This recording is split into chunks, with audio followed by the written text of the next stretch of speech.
Welcome to Mornings with Patricia. Happy Tuesday and Wednesday. I didn't do one yesterday because the heat got to me and I was feeling a little under the weather, so I know I wasn't the only one that was affected by that heat, but feeling better today.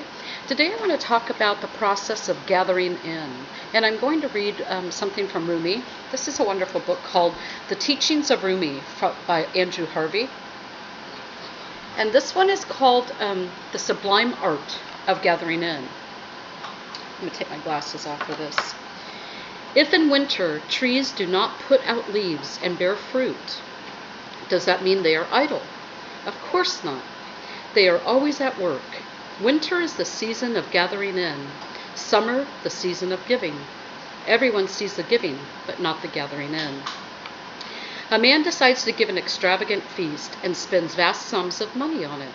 Everyone sees the feast and its splendor, but no one sees or knows anything of the months or years of gathering in resources of all kinds that preceded it.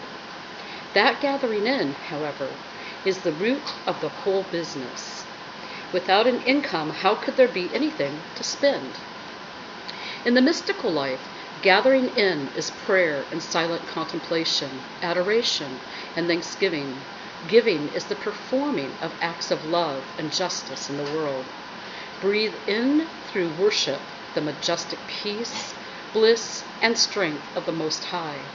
Breathe out in loving and just action the power that has been bestowed on you by the Beloved. And that's from Table Talk with Rumi. So the gathering in, and I think this is so important because I think a lot of times in our lives we don't give enough credence to the process of gathering in. The gathering in of our resources, the gathering in of the things that we've learned, the things that we've experienced. We celebrate the giving out.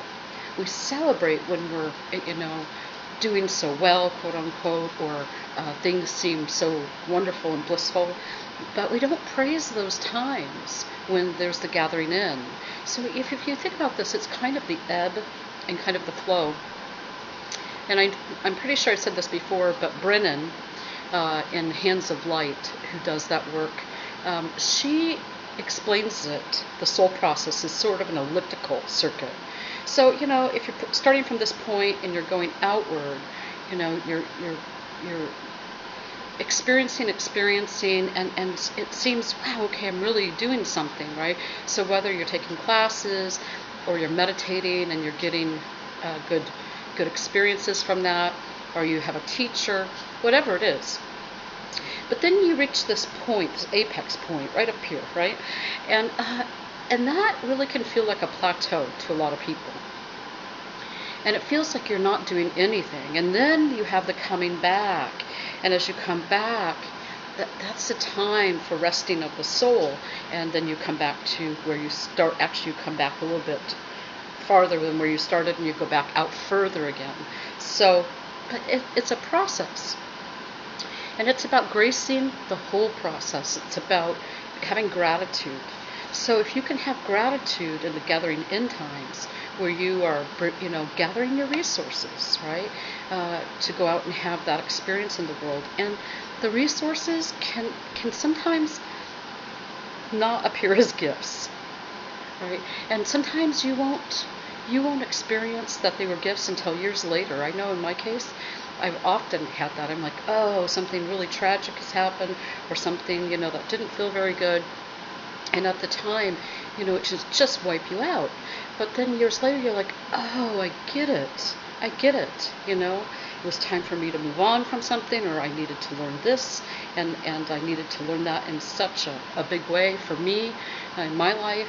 I've had to have that particular experience, a couple, 3 times. And it was about letting go. And I think I've told you, my sign is Cancer, is a crab. And so, wow, through my life, especially in my early years, but even in some of my, later years, I just had such a hard time of letting go. I wanted to hold on to everything, even when it had served, or even when its time was up, right? Oh my goodness, I wasn't going to let that go. So, that was my particular my particular gift of receiving, of gathering in, and that has brought me to this amazing point where I still, work with it, but I can let go pretty quickly now, and I'm grateful for that because the holding on process, that is very, very, very painful. Right? It brings you so much pain on so many different levels, and other people pain, and things around you. So that gathering in, that's just such a special, special time. So, like I've said, before, if you are experiencing things that are uncomfortable, don't fight it. Explore it. Be creative. Be curious. Curiosity in the spiritual path is just so important. Not just curious about the things you want to know, but the things that might cause you pain or suffering. Because as you brush the dirt away, there's some big ahas underneath there. There's some things that you can take a look at, and if you believe in other lifetimes, that you may have some character traits through many lifetimes that you've brought. And you're like, oh, okay, I see this even, in this one lifetime, these things coming up a lot. So, is that a strength? Is that something that I want to keep experiencing? If not, then I need to take responsibility for it. I don't need to push away and say, go away, because it's going to keep appearing until you deal with it, until you understand on such a deep level that you have a responsibility for your patterns, and that, they're gifts. You've learned a lot from them, but once you've learned it, that pattern can go away, right? So it's about just relaxing with the process as much as you can. So, for example, I'm going to try to make this pertinent to, as much as I can, and it may not apply to all of you, but let's say that you have struggled with money, having enough in this lifetime, right?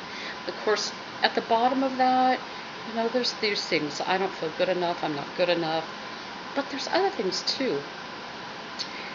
It's accepting the responsibility that comes along with money, see? So not just having a job or those sorts of things, but when you have money, there is a responsibility that comes along with it. Managing the money wisely, for example. And there's a funny thing.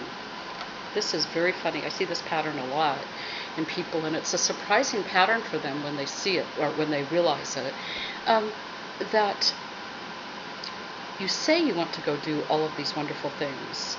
You say, that you want to experience all of these things, yet that too is a heavy responsibility. And at the bottom of that may be some inertia, the inability to move, the inability to go out and actually gather in or actually participate in the world around you. So not that you're agoraphobic, but there is a sort of almost peace that doesn't want to move. And that, we can see sometimes can clinically be linked to depression, but, that is a surprising offset of struggle with money. You think you want it, but the desire to stay in your pattern and to not move, and to be in that inertia is incredibly strong, and that energy goes out. So, that's one thing. Experiencing successful relationships. So I hear people say, I always pick the same person. Okay. Let's just take a look at this, because when you do pick the person and then something happens, you're like, oh, that person's, right? But we know it's us. We know it's our underlying soul pattern, right? So if you are picking someone who you find out later is just blowing smoke, it could be your self-esteem. It could be like you feel like you need to be overly complimented or have somebody who is a smooth talker to make you feel better. What's the point here is that you begin to work on feeling better by yourself. right? And once you get confident, and once you get that structure in place, amazing things happen. And then, you're shining this bright light, and different types of people come in. So remember, everyone that comes in is a teacher for us. So, they're teaching us so many beautiful things, what we want to do and be and what we don't. So on this remarkably yet another beautiful Tuesday, and then tomorrow Wednesday, have a blessed day, and gather in. Start to gather in and bless those resources that you are piling up, so that when you have piled them up and you're in the giving, you can see this as not something that's adjunct with each other, but is a beautiful cycle of flow, just like the wheel of the year. Okay, so 1, 2, 3. Oh my God, I love myself. I love you, and have a very, very blessed day. I'll see you tomorrow.